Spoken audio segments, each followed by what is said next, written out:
नमस्कार दोस्तों, मैं संजय कुमार अपने YouTube चैनल पर आप सभी का स्वागत करता हूं। आज का जो टॉपिक हमारा होने वाला है लघुत्तम और महत्तम समावर्तक। आज हम घातों से संबंधित क्वेश्चन को करेंगे। ठीक है, तो क्वेश्चन हम स्टार्ट करते हैं कि ये हमारा क्वेश्चन दिया है 3 खंडों में, पहला खंड, दूसरा खंड और तीसरा खंड, 3 खंड में दिया है। ये हमारे विकल्प दिए हैं, देखते हैं कौन सा विकल्प ठीक हुआ। एलसीएम निकालने के लिए, यानी लासा निकालने के लिए एलसीएम में नियम क्या होता है? सबसे पहले कॉमन फैक्टर लिखते हैं जो सभी में कॉमन हो, पहला, दूसरा, तीसरा। अब पहले गुणनखंड में देखेंगे, यहाँ 2 है, ठीक, यहाँ 2 नहीं है, ठीक, यहाँ 2 है, ठीक, इसमें 2 नहीं है, ठीक है। सबसे पहले हम क्या लिखते हैं? जो कॉमन फैक्टर मतलब क्या है कि यहाँ 3 है, यहाँ 3 है, यहाँ 3 है, ठीक। अब तीनों जगह 3 है। सबसे पहली बात, अगर घातों से संबंधित क्वेश्चन आता है तो सबसे बड़ी घात लिखते हैं। तीनों में जो सबसे बड़ी घात होती है, तीनों में सबसे बड़ी घात कौन सी भाई? यहाँ पर 3 है, यहाँ पर 3 है, यहाँ पर 3 है, ठीक है। सबसे बड़ी घात है 3 की घात 3, तो सबसे पहले लिखेंगे 3 की घात 3। सबसे पहले जो तीनों में कॉमन हो उसको लिखते हैं। अब देखिए भाई, ये तो आपका हो गया, ये हो गया, ये तो हो गया। अब देखिए 2 तीनों में है, नहीं है, 5 तीनों में नहीं है। तो एलसीएम का मतलब क्या होता है? सबसे पहले जो कॉमन है उसको लिखते हैं और जो बचा होता है उसको लिखते हैं। अब बचा, ठीक, देखिए यहाँ पर 2 की घात 3 है, यहाँ पर 2 की घात 2 है। अब मैंने बताया है कि जब एलसीएम निकालते हैं घातों की बड़ी घात, ठीक है, घातों में बड़ी घात को लिखते हैं। तो यहाँ पर 2 की घात 2 है, यहाँ पर 2 की घात 3 है, तो हम घातों में बड़ी घात को लिखेंगे 2 की घात 2, 2 की घात 3 लिखेंगे, ठीक। अब देखिए यहाँ पर 5 है, यहाँ 5 स्क्वायर है। घातों में जब एलसीएम निकाला जाता है तो घातों में बड़ी घात को लिखते हैं, तो 5 स्क्वायर लिखेंगे, तो हमने 5 स्क्वायर लिख दिया। अब अगर कहीं पे पूछा है तो ऐसे में आंसर पूछा तो ऐसे दे देंगे। अब इन्होंने पूछा इस तरीके से मान, तो क्या करेंगे? इनको करेंगे सॉल्व। भाई 3 का क्यूब मतलब है 3 गुणा 3 गुणा 3, ठीक। 2 की घात 3 मतलब है 2 गुणा 2 गुणा 2, 5 का 5 गुणा 5। अब ये क्या हो जाएगा? आपका हो जाएगा 27 गुणा 2 दूनी 4 दूनी 8 और ये 25, 25 अट्टे 200, 25 अट्टे 200। अब गुणा करेंगे, कितना आ जाएगा? 27 दूनी 54, तो ये 2 जीरो इधर आ गए। तो देखेंगे ऑप्शन कौन सा है अपना? ऑप्शन आपका डी सही होगा। तो ये आज का हम दूसरा क्वेश्चन लेते हैं। लिखा है 5 की घात 2 और 3 की घात 5, 8 की घात 5 तथा 5 की घात 5, 3 की घात 4 और 13 घात 5 का लघुत्तम समावर्तक ज्ञात करना है। लघुत्तम समावर्तक ज्ञात करने के लिए जो पहले कॉमन होते हैं घातों में क्या होते हैं? बड़ी बड़ी घातें लिखते हैं। सबसे पहले बड़ी बड़ी घातें लिखते हैं, ठीक है। तो यहाँ पर 2 गुणनखंड दे रखे हैं, ठीक है। पहले गुणनखंड में हम एलसीएम निकालेंगे। एलसीएम का क्या रूल होता है? जो पहले कॉमन हो, जो दोनों गुणनखंड में कॉमन हो। देखिए गुणनखंड में कॉमन क्या मतलब? 5 यहाँ है, 5 यहाँ है। इन दोनों में बड़ी घात कौन सी हुई? 5 की बड़ी घात कितनी है? 5। एक जगह 2 है, 5 घात 5 है। तो हम करते हैं जब एलसीएम निकालते हैं तो 5 की बड़ी घात लेते हैं, यानी 5 घात हम 5 लेंगे, ठीक। अब देखिए दूसरा नंबर क्या है कि यहाँ पर 5 घात 3 है, यहाँ 5 घात 4 है, ठीक। यहाँ पर 5 घात 3 है और 5 घात 4। तो हम कह रहे हैं जब एलसीएम निकालते हैं तो घातों की बात है तो हम बड़ी घात लिखते हैं। तो यहाँ पर बड़ी घात कौन सी इन दोनों में? 3 की घात 5, ठीक है।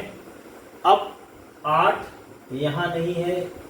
एलसीएम का मतलब क्या है कि सबसे पहले जो कॉमन होते हैं उसको लिखते हैं और लास्ट में जो बचा होता है उसको लिखते हैं। अब बचा क्या है? यहाँ पर 8 बचा है, यहाँ पर 13 बचा है, ठीक। तो 8 की घात कितनी है? 5, तो 5 लिखते हैं। 13 घात कितनी है? 5। तो ये आपका एलसीएम आ गया। अब देखिए इन चारों विकल्प कहीं दिखाई दे रहा है? चारों विकल्प देखिए ये डी, तो ऑप्शन आपका डी सही हो जाएगा। घातों से संबंधित ये हमारा तीसरा क्वेश्चन है। लिखा है कि ये 2 गुणनखंड दिए हैं, इनका लघुत्तम समावर्तक ज्ञात करना है। ये 4 ऑप्शन दिए हैं। तो हमें जो ज्ञात है क्या है कि एलसीएम निकालने के लिए, एलसीएम जब निकाला जाता है तो सबसे पहले हम कॉमन फैक्टर देखते हैं। कॉमन देखेंगे। दूसरी बात क्या है कि सबसे पहली बात तो कॉमन हो गया, उसके बाद एलसीएम जब निकालते हैं तो नंबर की हम बड़ी घात देते हैं। ठीक है, देखिए यहाँ 5 लिखा है, यहाँ 5 और यहाँ 5, इस 5 में इस 5 में बड़ी घात कौन सी है? ठीक है, बड़ी घात यहाँ 4 है, तो 5 घात क्या आ जाएगी? 4 आ जाएगी। ठीक है, अब देखिए इसके बाद 3, यहाँ इन दोनों में 3 घात एक जगह 6 लिखी, एक जगह 7 लिखी। लघुत्तम समावर्तक में जब घातों की कंडीशन आती है तो इसमें हम लेते हैं बड़ी घात। बड़ी घात कौन सी है? 3 घात 7। तो यहाँ पर हम लिखेंगे 3 घात 7। अब इन दोनों में क्या है? 8 की बड़ी घात कौन सी है? 8 की बड़ी घात कितनी है? 8 की बड़ी घात 3।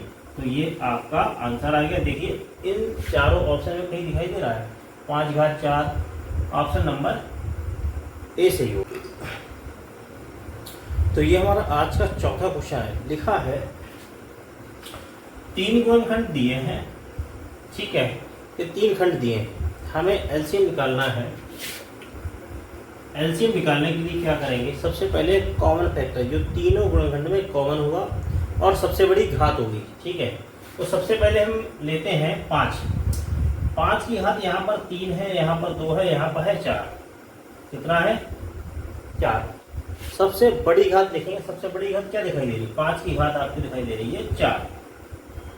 तो हमने लिख दिया। इसके बाद हम लेंगे 3, ये 3 है, 3 की बड़ी घात 3 की घात 2, 3 की घात 2, 3 की घात 3, यहाँ पर 3 की घात कितनी है? 3।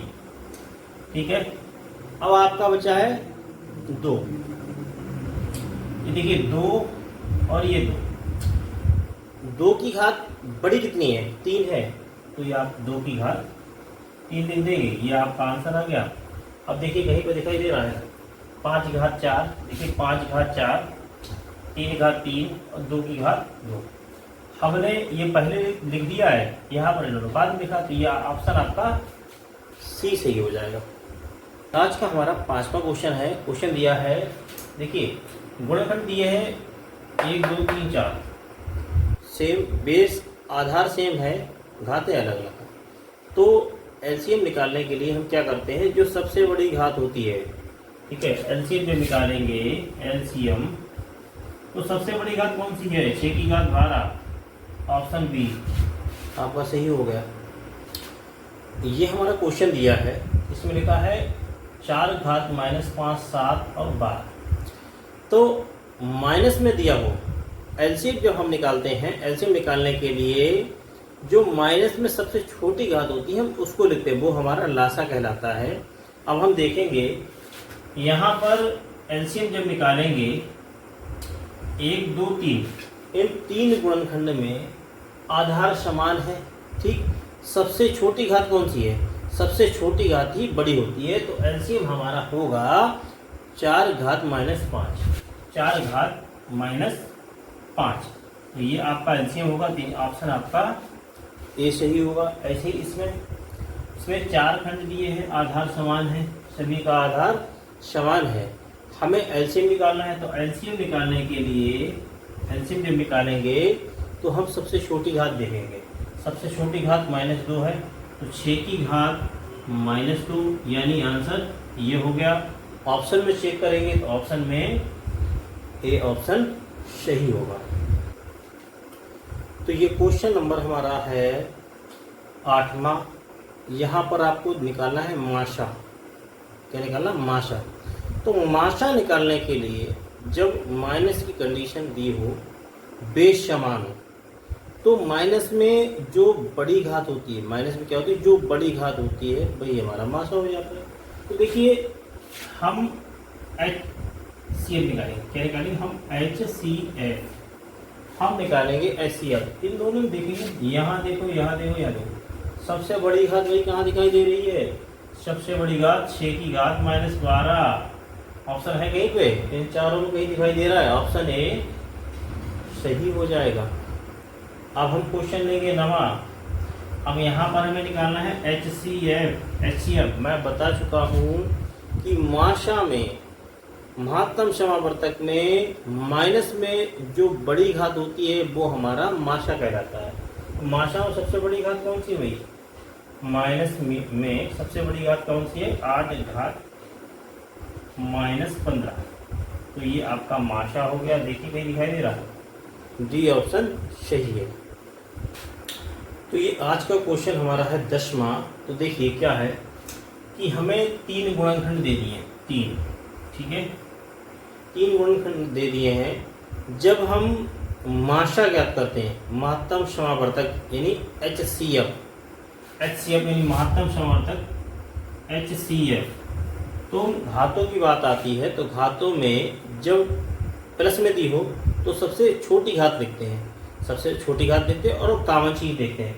तो तीनों में कॉमन क्या दिखाई दे रहा है, यहाँ पर 5, ये 5 है, ये 5 है और ये 5 है। इनमें सबसे छोटी घात कौन सी है? देखिए इनमें सबसे छोटी घात ये 5, ये 5, ये 5। सबसे छोटी घात कौन सी है? यहाँ 3, 4, यहाँ 2। सबसे छोटी घात कौन सी है? 5 घात 2। हम इसको लिखेंगे, ठीक है। अब 3 की, यहाँ वही 3 है, ये 3 है, ये 3 है और ये 3 है। सबसे छोटी घात कहाँ दिखाई दे रही है? यहाँ 2 है, यहाँ भी 2 है, यहाँ भी 2। तो 3 की घात हम सिर्फ 2 ही लेंगे, 3 की घात 2 जो कॉमन होगी, ठीक। अब यहाँ 2, यहाँ 2, यहाँ 2। देखिए ये सबसे छोटी घात सिर्फ 2 है, तो यहाँ पर सिर्फ क्या लिख देंगे? 2। अब ये क्या है? 5 25, 3 3 9, 3 3 9 गुणा 2। अब देखिए 25 गुणा 18, 25 गुणा 18। अब 18 पंजे 90, 18 पंजे 90, 9 हासिल हो गए, ठीक। 18 दूनी 36, 36 और 9 45, यानी 450। ऑप्शन आपका कहीं है 450, तो ये आपका आंसर आएगा 450। तो ये हमने 4 क्वेश्चन लिए हैं, पहला 13, 15, 2 और 20, ठीक है। तो ये देखिए हमें HCF ज्ञात करना है। HCF ज्ञात करने के लिए मैं बता चुका हूँ, HCF आपको ज्ञात करना है तो इन घातों में क्या होगी? जो सबसे छोटी, प्लस में क्या है? सबसे छोटी घात। सबसे छोटी घात क्या दिखाई दे रही है? सबसे छोटी घात 13। आपका HCF क्या हो जाएगा? HCF आपका हो जाएगा 13। ये आपका आंसर हो जाएगा, ठीक है। अब देखिए इसमें देखेंगे HCF निकालने के लिए, HCF निकालने के लिए 15 की सबसे छोटी घात कौन सी है? 15 की सबसे छोटी घात आपकी है 15 घात 2। तो ये आपका HCF हो गया। अब देखिए जब माइनस की कंडीशन हो, लिखा है माइनस की कंडीशन में आपको मासा ज्ञात करना है, तो ऐसी कंडीशन क्या देखते हैं? माइनस में जो सबसे बड़ी संख्या होगी वो आपका HCF कहलाएगी, यानी मासा HCF कहलाएगी। जो माइनस में सबसे बड़ी संख्या कौन दिखाई दे रही है? 2 की घात, ये दोनों दिखाई दे रही हैं, तो यानी 2 की घात क्या आएगी? 15, 1 लिखी जाएगी जो आपकी कॉमन होगी, ठीक। इसी प्रकार से अब ये आपका HCF निकाला जाएगा, HCF भाई माइनस में सबसे बड़ी घात 20 की सबसे बड़ी घात कौन सी दिखाई दे रही है? 20 की सबसे बड़ी घात माइनस की 20 की घात -25। तो ये आपका HCF, ये आपका मासा ज्ञात हो गया।